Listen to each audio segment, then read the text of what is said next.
آیا تصور کولی شي چې درې واړه ورونه چې درې واړه یو شان نوم عبدالله لري د خپل د پلار مرګ وروسته داسې یو راز سره مخ شي چې ژوند یې بدل کړي.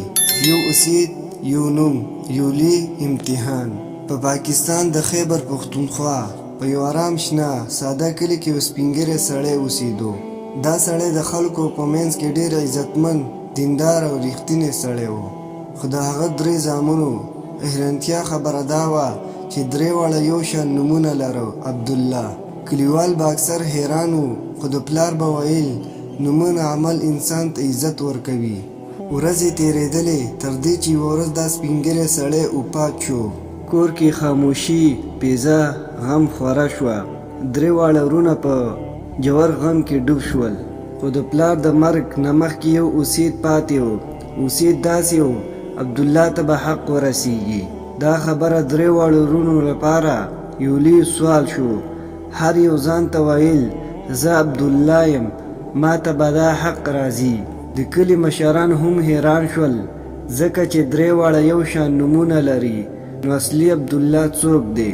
شپه تېره شوه، خو د ورونو فکرونه نه ختمېدل. بالاخره په دې فیصله وکړه چې موږ به شام ته لاړ شو. هلته یو لوی عالم دی، هغه به زموږ دا مسله حل کړي. د کلي خټو کورونه د شنو کروندو او د چرګانو اوازونو سره درې واړه ورونه په سفر روان شول. لارې اوږدې وې، خو د غرونو صحرا یې تېره کړې وه. خو د پلار وصیت د ذهن نه نه پرېښودو. په سفر په دوران کې هر یو عبدالله خپل ځان ته دا فکر کوو، آیا زه هغه یم چې پلار پې باور لرو. ورونه بالاخره شام ته ورسېدل او د یو مشهور عالم دروازې ته ولاړو. عالم ډېر هوښیار، تجربه لرونکی او ژور فکر لرونکی سړی و. ورونو خپله کهاني بیان کړه عالم ته. هغه درې واړه وکتل او ویې ویل زه به تاسو امتحان کوم، بیا به معلومه شي چې اصلي عبدالله څوک دی. عالم هر یو ته جلا جلا پوښتنې وکړې. لومړني ته یې وویل که ته ډېر مال ترلاسه کړې نو ته به پې څه کوې؟ هغه وویل زه به خپل ژوند ښه کړم. دوهم ته یې وویل که تا ته مال درکړی شي ته به څه کوې؟ هغه وویل زه به خلکو ته امر کوم.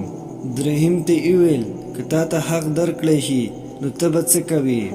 هغه سر ټیټ کړو او ویل زه به د انصاف سره کار وکړم، که زما نه زیات مستحق څوک وي هغه ته به ورکړم. عالم په مسکا شو او ویل اصلي عبدالله هغه نه دی چې نوم یې عبدالله وي، اصلي عبدالله هغه دی چې نیت انصاف او تقوا ولري. او هغه دریم ورور ته اشاره وکړه. درې واړه ورونه پوه شول چې پلار یې نوم ته نه بلکې کردار ته اهمیت ورکړی و. هغې بیرته خپل کلي ته واپس راله، خو دا ځل د یو لوی درس سره انسان د نوم نه بلکې د عمل نه مخکې پیژندلی کېږي. هم په دې سره دا کهاني ختمه شي. ګرانو کتونکو، ویډیو خوښه شوي دا ورسره لایک کړئ، ضرور چینل سبسکرایب کړئ. ډیره مننه.